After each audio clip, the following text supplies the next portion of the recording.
So yo, welcome to the Drip Davinci show with yours truly, Drip Davinci. So this is going to be a collection of thoughts, ideas, inspirations, and things for the creative person, for the artist, for somebody that is curious about how other people work, somebody that has just a want to maybe observe another creative, because that's what I do. So we all contribute to each other in some type of way that's meaningful, useful. I want to be useful. I want to be able to contribute to others in meaningful ways. So without further ado, a little bit about me and who I am is I'm an artist. I paint. I've been sketching ever since I was a little kid. Somebody that was just curious. I was just a curious person. I got into music around my beginning of my teenage years, and as I got older, I started getting into painting. That was something that it's not a huge learning curve because I'm skilled as far as like sketching ideas into reality, but paint is like it's a whole different thing. It's amazing, and I love it. And when you add color to any type of creative output, like you just have like a whole new experience. And that just goes for like anything, like fashion. Color plays like a big role in film and just moods and things like that. So me wanting to work with paint was something that was challenging. It still is. I'm not as dope as I should be or as I would like to be, but it's part of the process. It's part of the journey. This is going to be basically your A to Z of what goes behind any creative work. My process, how I start, how I come up with an idea, what inspires me, what are my influences, where I get the ideas that are unique to me, and how I interpret them. Because we all get ideas, like ideas kind of just pop and float to us. They pop out of nowhere. We could just be sitting and then something randomly comes across our brain, like a little whisper sometimes it feels like. And we take that and we go on to, make something with it. We could be sharing a conversation. We could be taking that idea and turning it into something that's like solid, like, maybe a piece of art, a work, a writing. The point is that in my opinion, these thoughts, these ideas, they come from places that we don't always have access to. And that's one of the things that I've found in common with some of my favorite artists or my influences is that they've said something similar. I believe I heard this from Dr. Dre. He said that when he's in the studio and he's working on something, if that train comes to the station, he has to get on that shit and ride it until it stops, like there's a last stop, because it doesn't always come to the station. And as an artist, you got to be able to kind of sit with that. That's the reality of it. Like, you're not like just some wizard where you just pick up a brush or pick up a pen or a microphone and just start like pouring it out of you at any time that you want. Sometimes the inspiration, like, it just doesn't come in and you're just sitting there waiting for it to show up at your door, and it doesn't happen. So getting the ideas from that place it can be challenging, it can be fun, it could be painful, it could be a lot of different things, but it's just being present with that and sitting with it and recognizing when you're like in that zone to be able to kind of, put together something that you want to share, that you're willing to share, that you enjoy. So before I start going into my creative work and my processes, I kind of want to go back and talk about my inspirations, things that started me on this creative journey, people that I've been influenced by, that I've wanted to like either try to replicate or be like in some type of way, whether it be style, looks, how they sound. All right, so yeah, some of my early influences, they all come into my life at certain chapters of my life. One influence that I really love is a reggae artist by the name of Gregory Isaacs. Gregory Isaacs, for me, was just prolific. He's written hundreds and hundreds and hundreds of songs, and he's still having music released into this day. But I mean, I think that that's also due because of his impact that he had on people. People are still releasing versions of his music And there's still songs that I haven't heard until this day. He had some releases from the early 70s, 80s, and he passed away October 25th in 2010. He's been a huge influence on me. Gregory Isaacs wrote the song Night Nurse, which was, it still is a banger. It's like one of the reggae classics. If you're listening to any reggae music, that song comes on, everybody knows that song. That's just a staple for like reggae culture. Night Nurse. I got inspired by that song just because of like his voice, his melodies, and then like kind of like his carefree attitude. He was called the lonely lover, the cool ruler, because he was so chill. Like he was very like himself. He was isolated. So that was one of the things about his influence on me that I wanted to try to replicate. And it was more so in not how he said things or how he was, but it was what he was saying, which was, to me, was like so unique. And listening to certain music, especially hip hop, you don't always find people that are that relatable or that much, that vulnerable. That's the best way to describe it. You don't find a lot of vulnerability in certain cultures and styles of music. Some music is absent of feelings, but the emotion of like excitement or turn up or just like carefreeness is there. And with reggae music, you get more of a personal, vulnerable concept with a lot of these artists. So Gregory Isaacs wrote songs like Front Door, which was also an inspiration to one of my songs, which I titled the same. And what I got from that song was, he says, I gave her back the keys to her front door because it seemed she didn't care about me anymore. I gave her all the love I had and she spilled it. So I packed my things into a shopping bag and decided to split. And so like hearing that, I was like, oh shit, like, you know, it sounds sad, but there's a reason why he's saying this. And so you listen to the song and you hear him say, I don't want to be lonely tonight, but I would rather to be lonely than to be living a dirty lie. And when I heard that, I was like, yo, there's more to music than just like hiding those feelings. Like, yo, like, yeah, you got shitted on, you got hurt, you got like, you know, it's unavoidable. You're gonna get hurt in life, right? But when you're honest about how you feel about it, you can also influence and inspire other people to feel the same way. So that way you're not alone, and the people that hear your music, they listen to the words and they're like, yo, like, that makes a lot of sense. I agree with that, or I connect with that. So for him to be that way with not just that song, just so many other songs, I just kind of went down this rabbit hole, and I wanted to test vulnerability in music and to see how I could stand out in hip hop, in R&B, in pop, in that circle of music, which, you know, I was a part of as well. I wanted to take other influences and bring it into that realm with me when I created my music.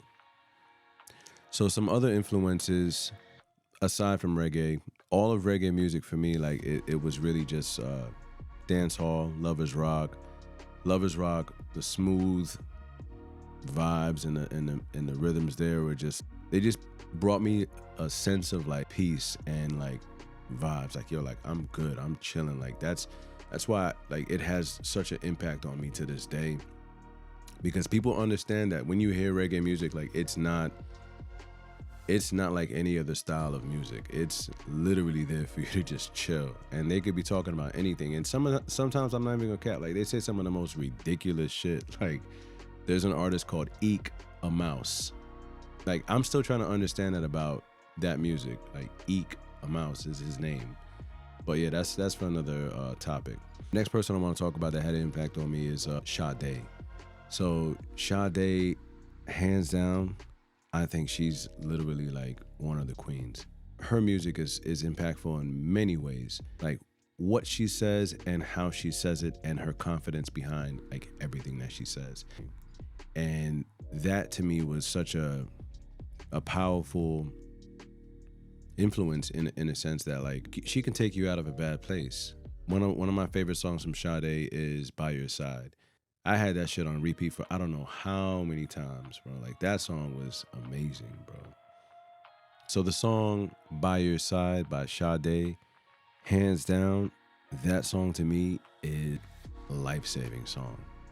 It's the words that she says in that, they captivate me. You can listen to what she's saying, and if you feel like you're by yourself, you are not by yourself, because that's what she wants to like project. She's putting that into your ears that, yo, like, I'll be there by your side. You're not alone. When I heard that for the first time, I think I was just like, I'm like, yo, like, this is all I need right now. People like that in music, I feel it's such an important thing that you want to pay attention to, because there's not a lot of artists that do that. So Sade being one of them, it's something that I can always go back to and say, hey, I love this song because it puts me in a place where it's like I have no worries. Like I feel like that somebody's there for me. She has another song called Soldier of Love, another classic. She just made beautiful music, and I can't even get into detail about every other song that she has, but literally, like, there's not one Sade song that I can't tell you that I do not like. She had a huge impact on me. I'm so thankful that I was able to experience Sade. Right, she deserves all her flowers. Yeah, definitely love Sade. Some other early influences and inspirations for me have been hip hop. Hip hop is where I was just like, yo, like, I have a voice. Like, this is for me. And the earliest influences for me growing up were some of the legends. You have LL Cool J. I was like, yo, like, this is dope shit. Like, I really fucking love this shit. And as I got older, I gravitated more towards the emo side or the darker side of hip hop. DMX he had a huge impact on me. Again, going back to the idea of being vulnerable, I think there was nobody more vulnerable than DMX as an artist, and you felt that as a regular person, a human being. He said some shit that you could either cry for him, but he made you stop and pay attention to what the fuck he was saying, and it never felt soft. And you kind of like embraced that side of him. Like, called himself Dark Man X for a reason. So he definitely had, a big impact. The Rough Riders Anthem was such a crazy song, and to hear him talk back on interviews about it, where he was saying, like, it sounded like a nursery rhyme, like stop, drop, shut him down, open up shop. But like, I don't think he even knew at the time that when he made that shit, like, that was gonna be the biggest fucking song forever. The first time I actually heard him was on 4321, which was the LL Cool J album. So hearing him on that shit, I was just like, yo, like, who the fuck is this? He was like, yo, stay out the dark, cause if I catch you when the sun is down, run a clown, come up off that. I'm gonna down, when it down. However it's gonna go, it's gonna be that. See that? That shit'll finish you, dog. Believe that. And I'm like, yo, who the fuck is this? Like, his flow, first of all, like, you could not compare, like, anybody to him. He was so unique. He was so original. And the way his presence, like, he was really Dark Man X. He had the whole look, the whole image, and it was dope. It never felt like it was something he was trying to put on. Like, like in wrestling, and I was a huge fan. Side note, like, as a kid, I grew up watching wrestling all the fucking time. Like, I was a huge fan, like Sting and Hulk Hogan and like The Undertaker. Like, but at the end of the day, when they go home, they're not wearing the stupid top hat and fucking underwear at the house. Like, they're just regular people. So that, like, they put on that show and it's still dope. But for some reason, DMX, it did not seem, and it never seemed, that he was gonna take that persona and put it somewhere when he left the stage and when he was off the record.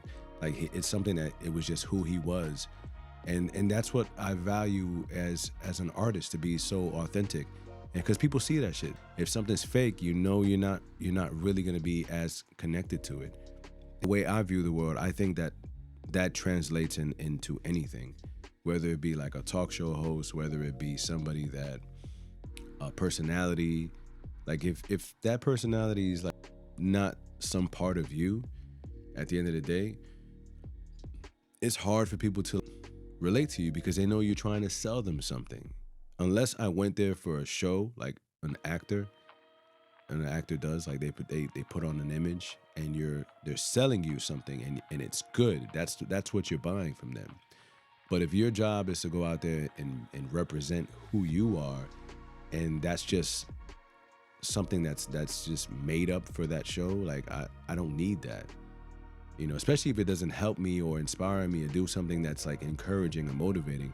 That's just how I see the world, you know.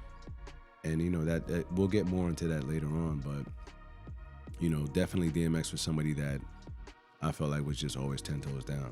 My next influence around that time was Eminem. Eminem was fucking hilarious, bro. Like, he was goofy, he was ridiculous, and he still is. I just feel like he's older and more annoyed. He's become kind of like that old man right now. But back when I first heard him, I think the sound, like what he was trying to create was that like reckless rage. Like, you could tell that his influences were unique to hip hop culture, because he was the only one that could really bring a lot of that rock and roll, that classic rock, a lot of that style of music to hip hop, and still be authentic, because he was a part of the culture. He is a part of the culture. And people debate whether or not it's only because he's white. It doesn't fucking matter, honestly, because like hip hop, it's for everybody. So if you are influenced by it and you're consistent, like from the beginning of your career to the end of your career with who you are, and that is who you, that's how you grew up, then and it is what it is. You know, a lot of people question whether he's top 5 or even on the list. I mean, I think that's just irrelevant. Like, there was a lot to him that inspired me in my work, just kind of his wittiness, his humor, his confidence, how he got his confidence. He tells stories about his life. And as an artist, I think that's what we all do.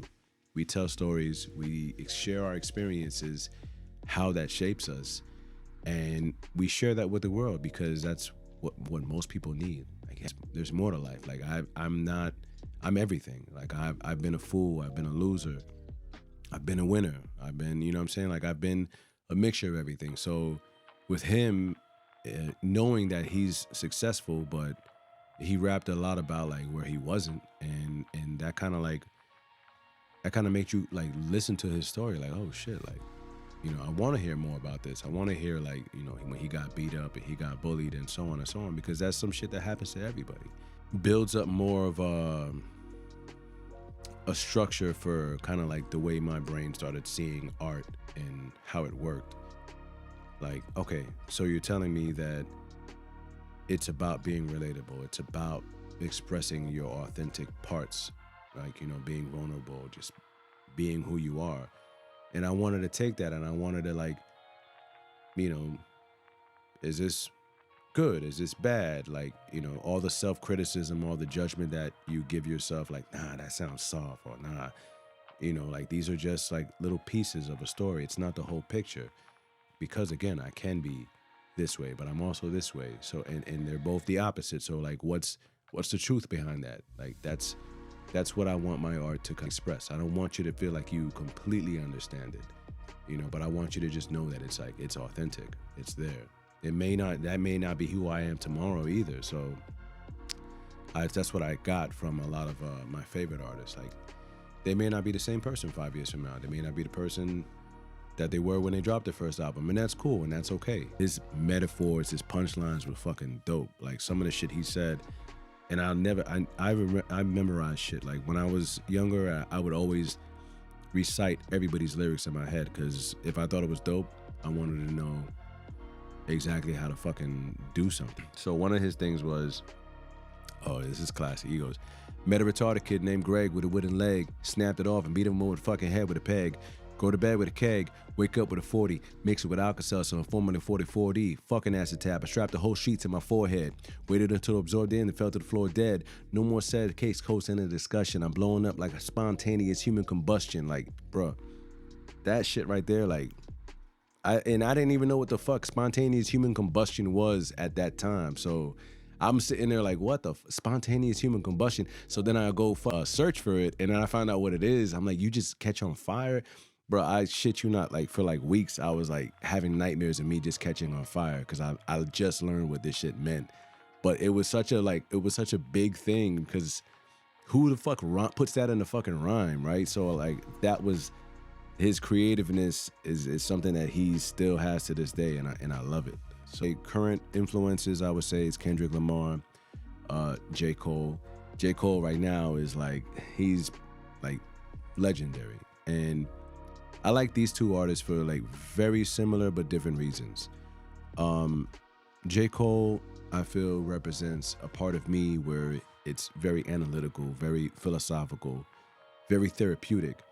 And that's something that I've always come to question about, like, just my own nature. Like, I'm very like thoughtful, and we always want to do the right thing, either at the right moment or all the time. And he puts things into a perspective for you to kind of see that side. And he's been influential in just what he chooses to talk about. He's a dope MC regardless, but I think his content, like his character, are what stand out for me the most. And so he's that voice on my shoulder, like, that's like, yo, hey, what's the intention behind this? Like, what are you trying to do? Like, what are you trying to get across? Like, is this how you want to be represented? Is this how you want to be seen? He makes me think about the, what I do with my work and why. Because he influences people and he knows that. But he wants to make sure he's doing something that sits well with his conscience. Kendrick Lamar, I feel, is in a similar note, more because I feel like he just has a lot of passion, but he's also thoughtful, but he's also like, I don't give a fuck at the same time. He's not somebody that, like, you can say you know a lot about, but when he does put his work together, you could tell he's like a true artist. So Kendrick Lamar, when he dropped Mr. Morale and the Big Steppers, that album was like therapy. He had Eckhart Tolle on there. He had like the skits on the album itself, like they were just like conversations too. Like they took you to like the motivation or the motive behind certain things. Like, yo, like what are we talking about right now? Like, pay attention to like what's happening right now. And it went across like the state of the world, the state of the house, your home, your neighborhood, your friends, your family, your loved ones, like your relationships. Like, there was just so much to unpack in that whole fucking album, and it was about healing. It to me, like, that's one thing with art. It's like everybody gets something different from it, but that album had an impact on me. Him as a person.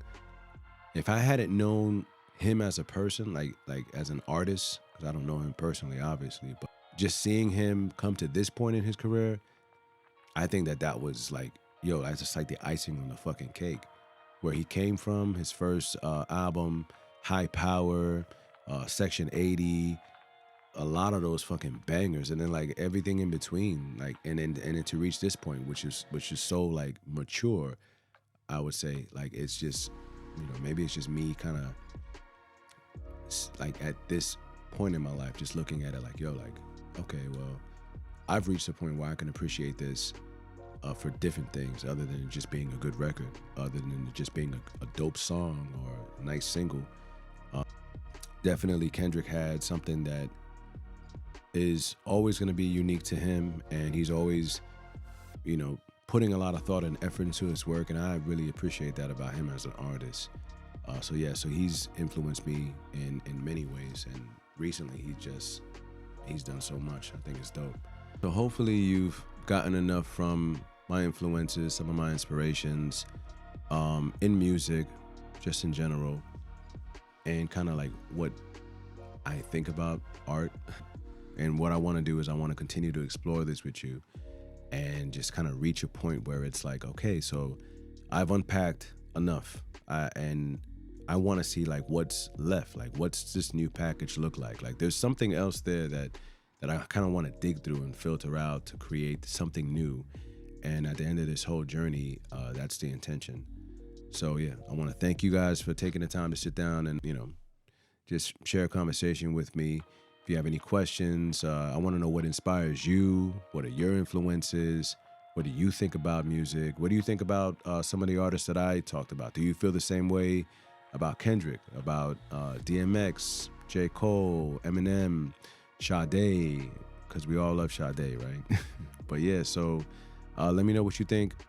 Drop a like, share, subscribe. It's Drip Davinci, and I'm out.